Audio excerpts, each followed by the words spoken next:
In the quiet town of Blackwater, a storm revealed more than thunder. A loyal K-9, a wounded FBI agent, and a fearless cop uncovered a secret that would shake their world and test the meaning of faith, loyalty, and sacrifice. What happened under that old bridge changed everything forever.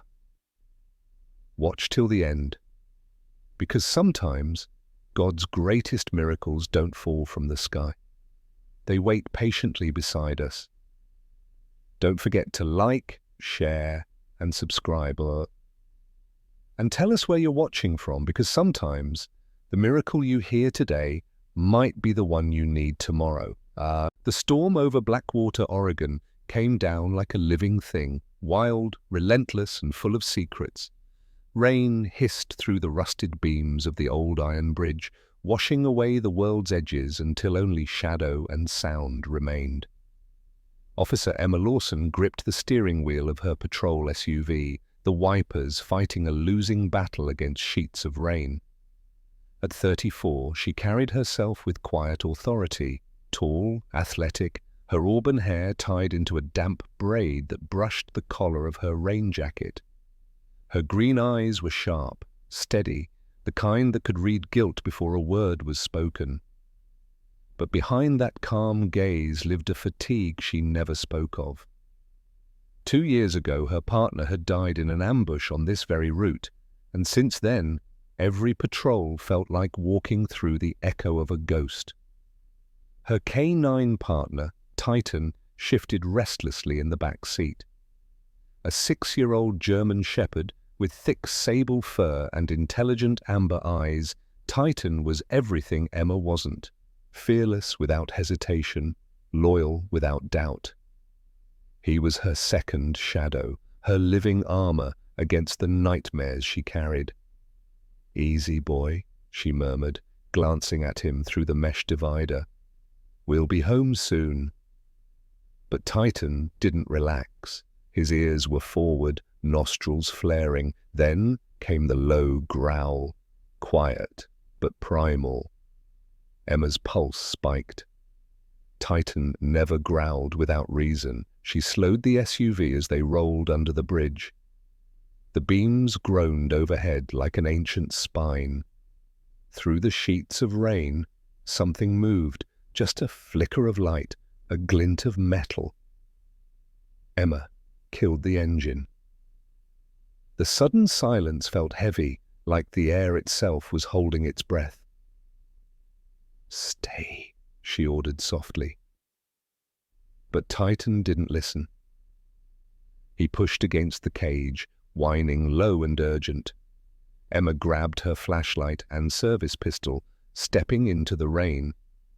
The beam cut through the dark, revealing a figure bound to a steel support column, soaked, barely conscious. "FBI agent David Reed," she whispered, recognition slicing through her confusion. Every department in Oregon had his missing person alert pinned to their walls. He was younger than she expected, maybe mid-30s, but the rain and blood had aged him. His dark hair was matted to his forehead. His jaw was stubbled, square and stubborn even in pain. His suit, once grey, was torn, revealing bruises and rope burns around his wrists. His eyes fluttered open at her voice, dazed but defiant. "Don't come closer," he rasped. "It's a trap." A gunshot cracked through the rain. The bullet hit the pillar inches from her shoulder. Emma dove behind a concrete barrier, adrenaline flooding her veins. Her flashlight rolled across the wet ground, stopping near Titan, who had forced open the cage latch and was sprinting toward her. That's when she saw it. The shooter, a man in a black tactical jacket, face hidden behind a ski mask, stood under the bridge's steel ribs. His rifle was steady, aimed not at her, but at Titan. The dog was on his side, struggling to rise, a crimson stain spreading across his shoulder. "Don't you dare," Emma whispered, voice trembling, not from fear, but fury. The man smirked under his mask and adjusted his aim. Emma fired first. The shot echoed like thunder, ricocheting through the rain. The gunman stumbled back, clutching his arm. Titan, driven by instinct and pain, surged up, teeth bared, growling a guttural challenge that seemed to shake the steel beams above them. Emma dashed to David, slicing through the ropes with her knife. "Can you walk?" He nodded weakly, the defiance in his grey-blue eyes rekindling. "I can run if I have to." "Then move," she snapped, hauling him upright. Titan limped beside them, dripping blood and rain, but refusing to fall behind. Bullets chased them through the storm, hitting metal and stone. The world shrank to the rhythm of their breath, their footsteps splashing through puddles, and Titan's labored panting. They slipped into an abandoned warehouse near the bridge, a relic of Blackwater's forgotten fishing days. The roof leaked in thin silver streams, the walls covered in moss and silence. Emma slammed the door behind them, locking it with a rusty chain. David slumped against a crate, chest heaving. "You shouldn't have come," he muttered. "I was already here," she replied, holstering her weapon. "And I don't walk away." She knelt beside Titan, running her trembling fingers along his fur. The wound was deep but clean, a graze along the shoulder muscle. The bleeding had slowed, but his breathing was shallow. "Hey, Titan," she whispered, pressing her forehead to his. "You're still with me, yeah?" Titan's amber eyes fluttered open. Despite the pain, his tail gave a weak thump against the wet floor. Just once, a small, stubborn heartbeat of loyalty. Emma exhaled, tears mixing with rain on her cheeks. She looked at David, who was watching her quietly, something like respect flickering behind his exhaustion. "We'll figure this out," she said softly. "But first, we keep him alive." Outside, lightning split the sky open above Blackwater Bridge. Inside, amid shadows and silence, a woman, a wounded agent, and a bleeding dog huddled together. 3 survivors bound by chance, rain, and the thin, trembling thread of hope. The storm had passed, leaving behind a hush that felt wrong, a silence too deep for comfort. Morning light bled through the cracks in the warehouse roof, falling across the damp floor where Titan lay, bandaged, his flank rising in shallow rhythm. The metallic tang of blood mixed with rust and rain, painting the air with unease. Emma Lawson knelt beside him, tightening the cloth around his shoulder. Her hands shook only once. She told herself it was the cold, not the fear of losing the one creature that had never let her down. The events under Blackwater Bridge still replayed in her mind. The gunman's eyes, the look of recognition before he fell. He had known her, or at least known of her. Behind her, David Reed stood by a broken window, light catching the bruises along his cheek. He had cleaned up as best he could, though the torn sleeve of his shirt still revealed the burn mark of a stun baton. His features were sharp, a narrow nose, tired grey-blue eyes that had seen too much betrayal. Once, he had been the Bureau's rising star. Then one operation in Seattle went sideways, an undercover mission that ended with an informant dead and a reputation in ashes. Since then, he had been chasing redemption in silence. "Your partner's tougher than most men I've known," David said quietly, nodding at Titan. Emma allowed a faint smile. "He doesn't know how to quit. Sometimes I think he learned that from me." She poured the last of her thermos water over her hands, washing away the blood. "Now talk," she said, her tone turning steel. Why were you tied up under my bridge?" David sighed, leaning against a rusted beam. "Because I got too close to something. The Syndicate, a weapons network moving tech through Blackwater's shipping lanes. I was tracking their handler. He disappeared 2 days ago, then so did I." "The Syndicate?" she repeated. "That's a ghost story around here." "They're very real, and they've got friends in clean offices." A dull ache pulsed behind Emma's eyes. She knew that phrase, friends in clean offices. It meant corruption, the kind that wore suits and smiled at ribbon cuttings.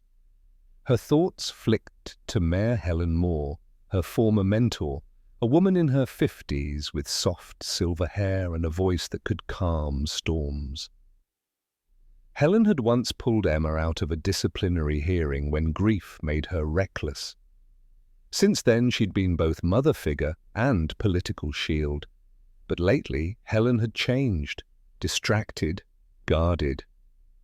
The mayor had cancelled budget meetings, signed strange new permits for import businesses at the docks.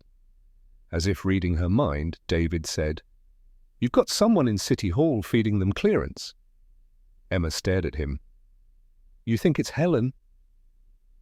"I think you don't want to believe it," he countered. Before she could answer, Titan stirred, his nose twitched, head lifting slightly as he sniffed the air. Emma frowned. "What, is it, boy?" Titan limped toward the doorway, nostrils flaring. The scent trail led to a discarded raincoat draped over a crate, expensive, designer-made, with the city crest embroidered on the cuff. David bent to pick it up. "Whose is this?" Emma's voice faltered. "Mayor Moore's. She wore this last week at the harbour inspection."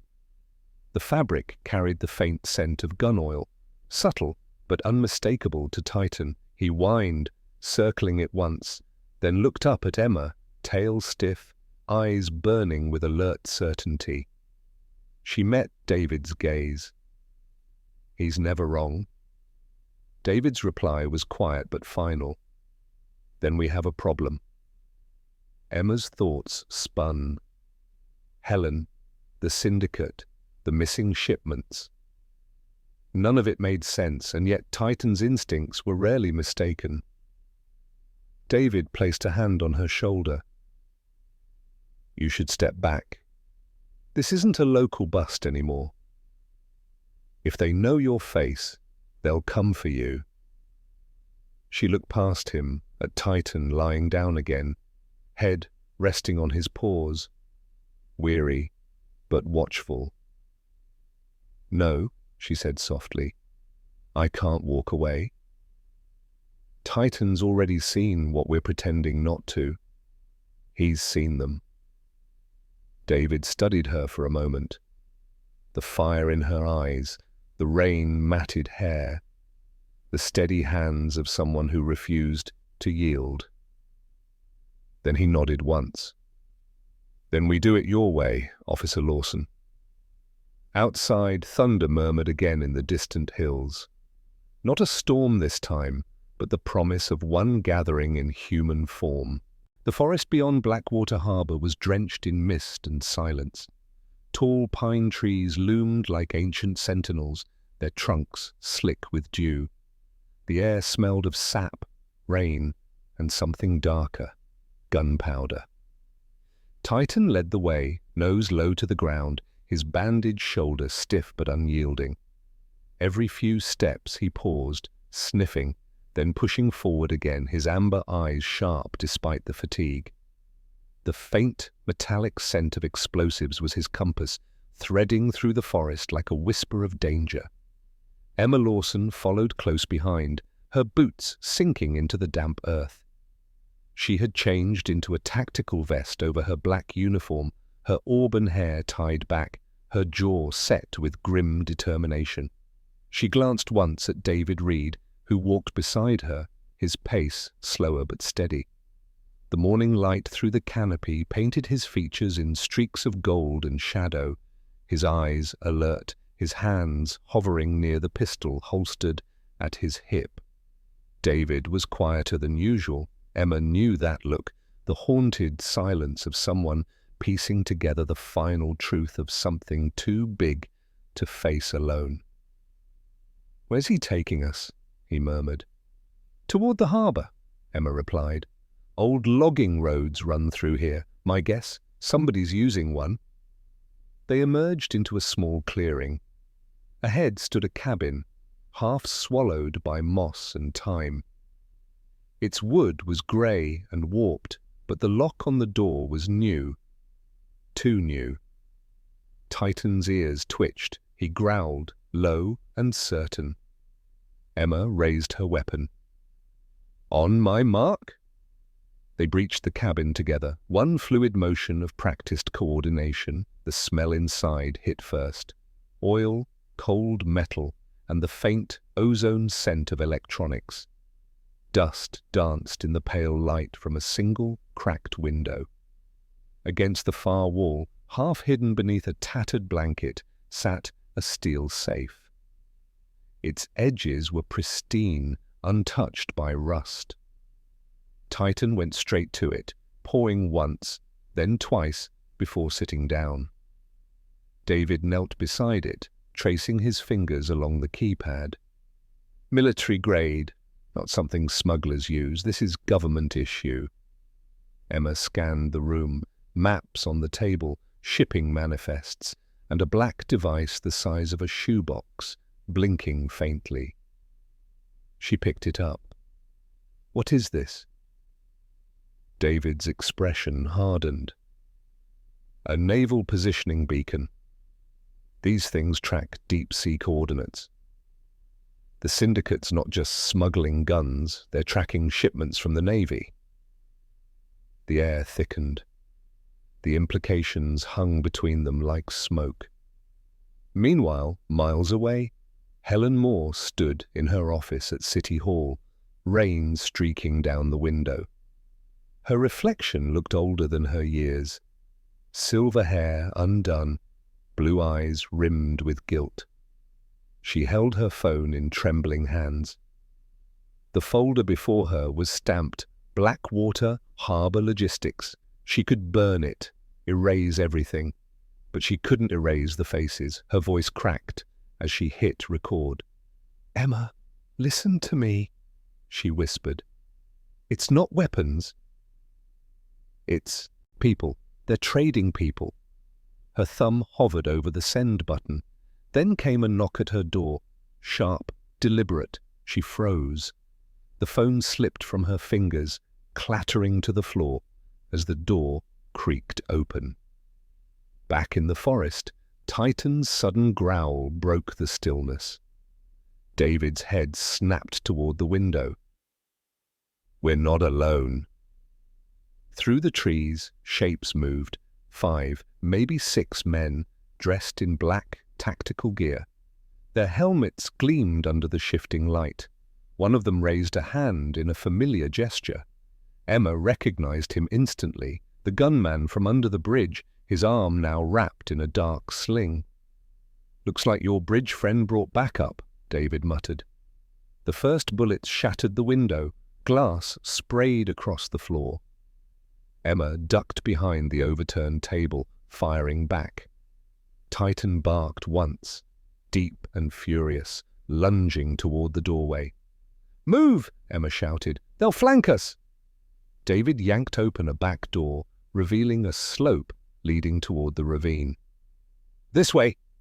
Titan stayed at the threshold for one heartbeat longer, eyes fixed on the attackers. Then he turned and followed, blood spattering the ground as they fled into the fog-choked woods toward a truth darker than any storm.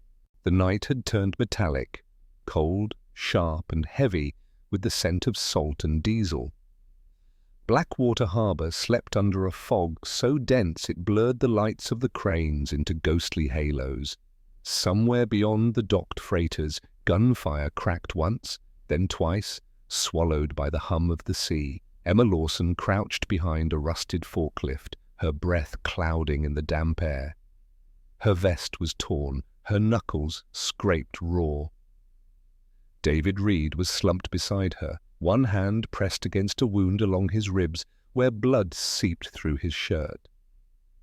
His face, pale and lined with exhaustion, still held that stubborn spark she had come to recognize, the unwillingness to die before the truth came out.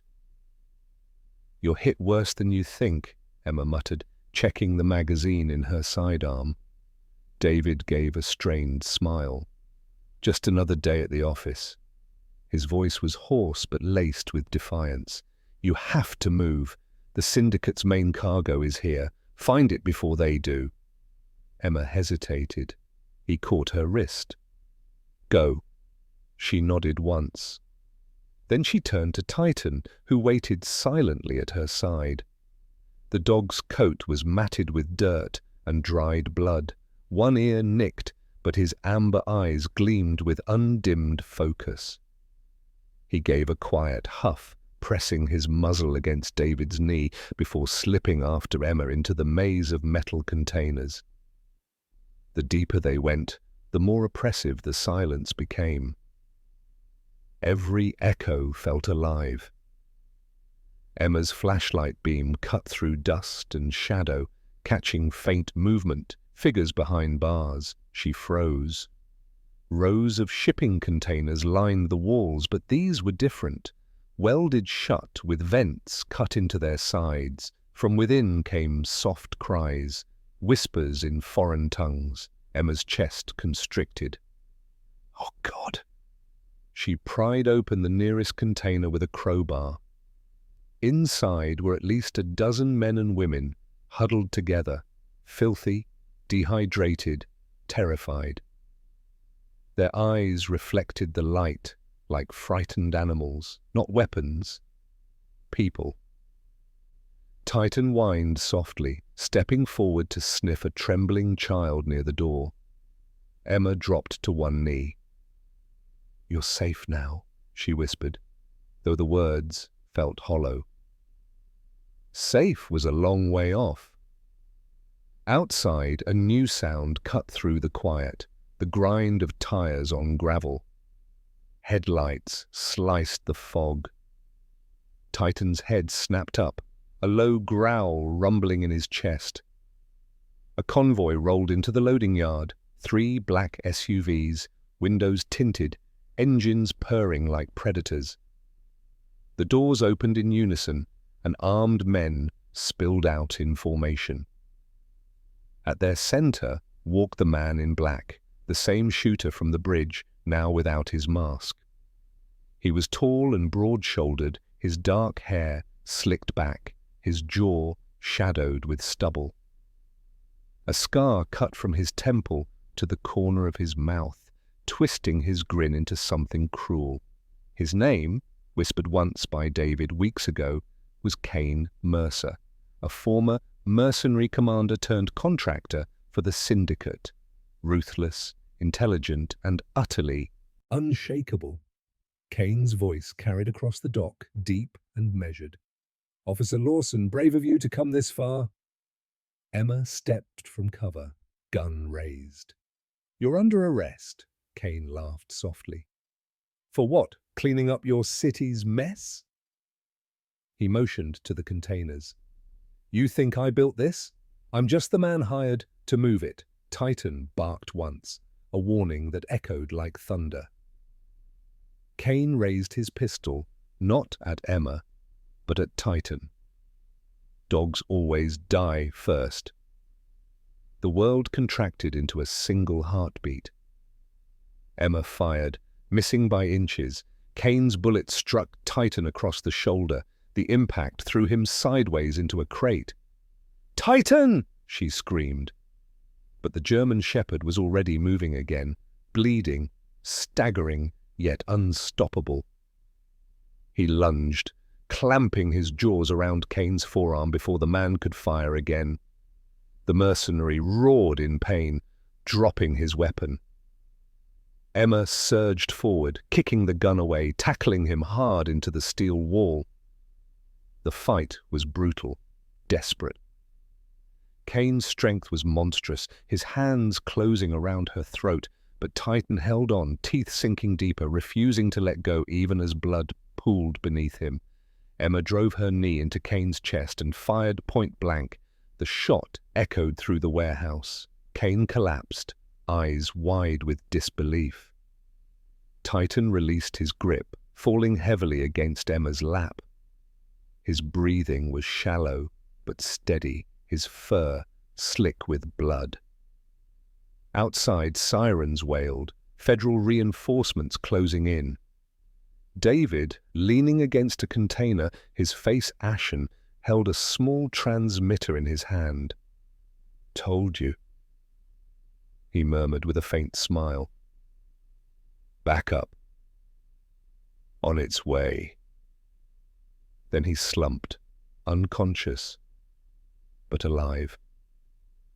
As floodlights swept the dock, Emma cradled Titan's head, whispering through tears, "You did it, boy. You saved us." The dog's eyes flickered open once, reflecting the flashing red and blue lights, before his head sank into her arms. The storm had passed, leaving the town of Blackwater washed clean and silver under the soft glow of dawn. The bridge, once shrouded in gunfire and rain, now stood quiet, its metal bones gleaming in the sunrise like a monument to survival. In the distance, Emma Lawson sat on the hospital steps, her uniform jacket draped over her shoulders, coffee cooling in her hands. Her auburn hair was loose for once, damp with sea mist, framing a face lined by exhaustion, but also peace. The bandages peeking from under her sleeve told their own story. Inside the clinic, behind a glass partition, Titan lay curled on a padded recovery bed. The stitches across his shoulder ran like a silver river through his sable fur. His chest rose and fell steadily. His eyes were closed, but his tail twitched every now and then, small dreams of movement, of loyalty unbroken. The veterinarian, Dr. Mason Harlow, adjusted the IV line with gentle precision. Mason was in his mid-40s, a tall man with sandy hair streaked by grey and a kind, weathered face. Years of service as a field vet in Afghanistan had given him steady hands and a quiet empathy that words could not match. He turned to Emma with a tired smile. "He'll walk again," Mason said softly. "That scar will stay, though. Some reminders are meant to." Emma's throat tightened. "He earned it." Behind them, David Reed entered, one arm in a sling but his posture upright. Cleaned up and freshly shaven, he looked almost like the man he used to be. Sharp suit, calm eyes, but there was something new in him now, something grounded. Redemption had a way of softening the hardest edges. He handed Emma a paper cup. "Black coffee, 2 sugars. Thought you'd be awake." She smiled faintly. "You were right." David leaned against the wall beside her. "Helen testified this morning," he said. "She gave up everything, the documents, the accounts, the names. It's over, Emma. The syndicate's done." Emma's gaze drifted back to Titan. "Not for him. Not yet." Across town, the courthouse steps were flooded with reporters. Helen Moore, her once pristine hair now pulled into a modest bun, stood in a simple navy coat. She looked smaller somehow, stripped of the grandeur she once carried. But her voice, when she faced the cameras, was clear and unwavering. "I was complicit in silence, Wing," she said. "But silence is the mother of cruelty. I choose to speak, for those who couldn't." Her confession rippled through the airwaves, dismantling what remained of Blackwater's corruption. Days later, Emma stood once again under the bridge where everything had begun. The rain had left behind the scent of rust and salt. David joined her, holding a small box, inside Titan's service badge, newly polished. "I've put in my request," he said. "Transfer approved. I'm staying in Blackwater. Emma turned, surprise flickering across her face. You're giving up DC? He shrugged, the corner of his mouth lifting. Paperwork's quiet, but this town's louder. Besides, I heard there's a new canine rescue unit starting up. Emma chuckled softly, shaking her head. You just want to work with Titan. Can you blame me? At that moment, a bark rang out across the shoreline. Titan bounded toward them, limping slightly, a line of fur shaved across his healed shoulder, but radiant under the sun. His coat glistened gold against the pale sand, his tail high and proud. He ran straight to Emma, nudging her hand with that same unbreakable devotion. She knelt, touching the scar gently. Still my hero, she whispered. David looked toward the horizon, where gulls circled above the harbor. Funny thing about scars, he said. They don't ruin you. They prove you're still here. The three of them stood together beneath the bridge, the cop, the agent, and the dog that refused to die, as the tide whispered below and the morning sun turned the world to gold. And in that light there was no fear left, only faith. Sometimes, Emma thought, it takes a dog to remind us what it means to be human. Sometimes miracles don't arrive with thunder or angelic choirs. Sometimes they come on four legs, bleeding, limping, but still moving forward. In Titan's eyes there was no doubt, no question of worth, only love that endured through pain. And perhaps that is how God works in our lives, not always through grand gestures, but through quiet reminders that faith, loyalty, and kindness still live in this world, if we choose to see them. When a bridge collapses, when the storm rises, when hope feels like it's slipping through your fingers, look around you. Maybe the miracle you've been praying for isn't falling from heaven, but walking beside you, tail wagging, reminding you to stand up one more time. Because God's grace often looks like the friend who never leaves, even when the world does. If this story touched your heart, please share it with someone who might need a reminder that miracles still exist in the small acts of love. Leave a comment about a time when you felt God's protection in your life. And if you believe that every loyal heart, whether human or animal, carries a piece of heaven within it, then subscribe to our channel so together we can keep these stories of faith and courage alive. May God bless you and your family. May He watch over your days, guide your steps, and remind you that love, like Titan's loyalty, never fails.